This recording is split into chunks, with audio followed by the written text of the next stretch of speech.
मेरे दोस्तों, जिनका कोई वजूद नहीं था, आज वो केंद्र की सत्ता में विराजमान है, केंद्र की सत्ता में है। तो मेरे दोस्तों, जो एक सब में खड़े होते थे, जो एक सब में खड़े होते हैं, वो अलग अलग फिरकों में बंट गए। जो एक जाजम पे बैठते थे, वो उनकी अलग अलग जाजमें हो गई। तो मेरे दोस्तों, जिनका कोई वजूद नहीं था, उन्होंने किसे वजूद तैयार किया। 1924 में एक संगठन तैयार किया जिसका नाम था आरएसएस।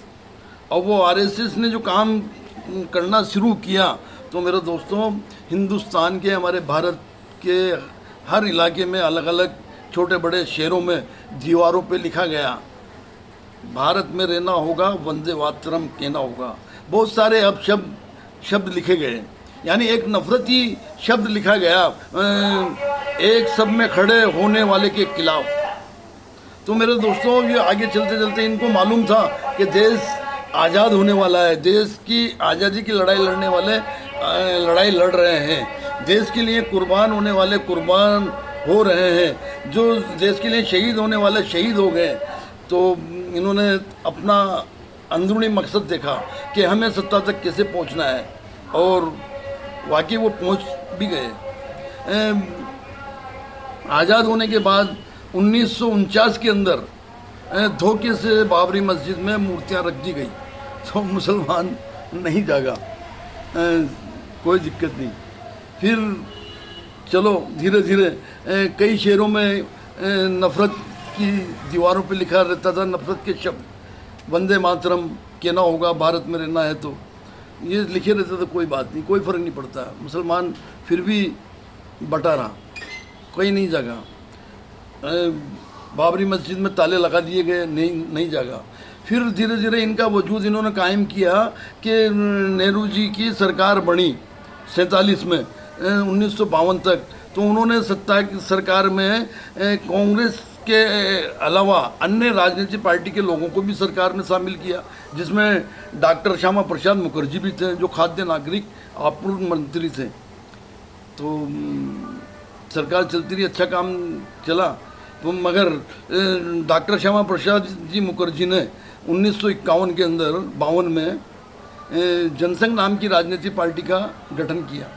तो इधर आरएसएस अपना काम कर रहा था, और इधर जनसंघ नाम से राजनीतिक पार्टी तैयार हो गई थी। तो ये धीरे धीरे चलते रहे, कहीं भी वजूद में नहीं आया ये। फिर देखा सोशलिस्ट पार्टी ही ऐसी राजनीतिक पार्टी थी जो कांग्रेस का मुकाबला करती थी, उसका वजूद कम होता गया, जनसंघ आगे बढ़ती गई। तो जब इन्होंने देखा कि हमारा तो कोई वजूद ही कायम नहीं हो रहा अभी तक, तो इन्होंने सबने इमरजेंसी का पीरियड आया, इमरजेंसी लगी, तो इन सब राजनीतिक दलों ने एक जनता पार्टी बनाई, और जनता पार्टी में ये जनसंघ पार्टी भी सम्मिलित होगी। मोरारजी देसाई जी के नेतृत्व में सरकार बनी, 2.5 साल सरकार चली। फिर उसके बाद 2.5 साल बाद मोरारजी की सरकार गिर गई। फिर 1980 के अंदर इन्होंने जनसंघ नाम को ख़त्म करके भारतीय जनता पार्टी बना ली। सन 1985 के चुनाव में इंदिरा जी के शहीद होने के बाद जो चुनाव हुआ, उसमें 2 ही सीटें आई इनकी। 85 में 2 ही सीटें थी, तो 2 सीटों को लेकर चले। फिर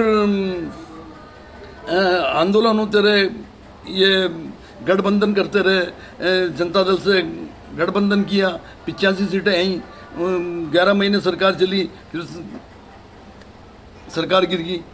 तो ऐसे करते करते ये चलते चलते फिर 1999 में 5 साल के लिए सरकार बनी अटल बिहारी जी की, अच्छा का शासन चला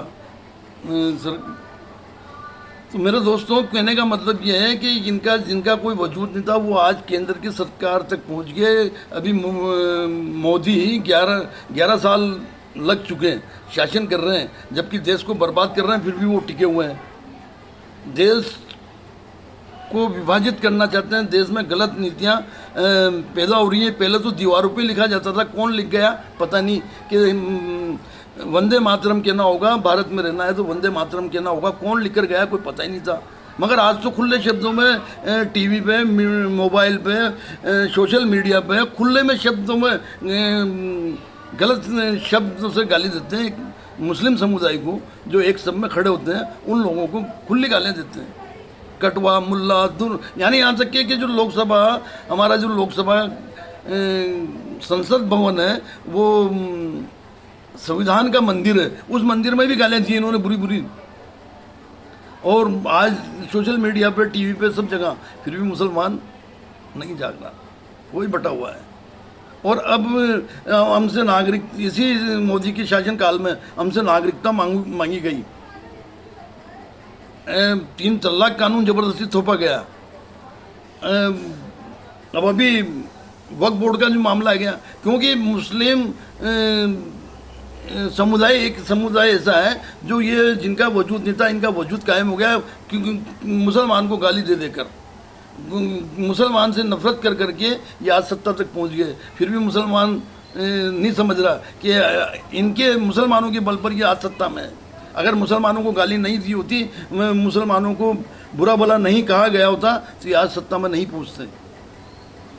तो और मुसलमान जागा तो कहाँ जागा कि कभी कहीं कोई हादसा हो जाए तो सैकड़ों मुसलमान वहाँ मदद करने के लिए पहुंच जाए, चाहे वो बाढ़ का हो, चाहे भूकंप का हो, या कोई दंगे प्रसाद का हो, एक दूसरे की मदद के लिए पहुंच जाए। कोरोना वायरस में अर्थियों का अंबार लग जाए, परिवार के लोग अर्थियों के हाथ नहीं लगा रहे, वहाँ मुसलमान कांधा देने पहुंच जाए। कहीं अगर कितनी मुसलमान से नफरत की जा रही हो, कहीं अगर कोई किसी के खिलाफ कोई साजिश हो रही हो, तो वहाँ मदद करने के लिए पहुंच जाए। मगर अपनी ज़रूरत के लिए अपने खिलाफ जो साजिशें हो रही हैं, अब मुसलमानों के खिलाफ जो साजिशें हो रही हैं, उस साजिश के ऊपर किसी भी मुसलमान बंदे का ध्यान नहीं है मेरे दोस्तों, अभी भी सोया हुआ है। धन्यवाद।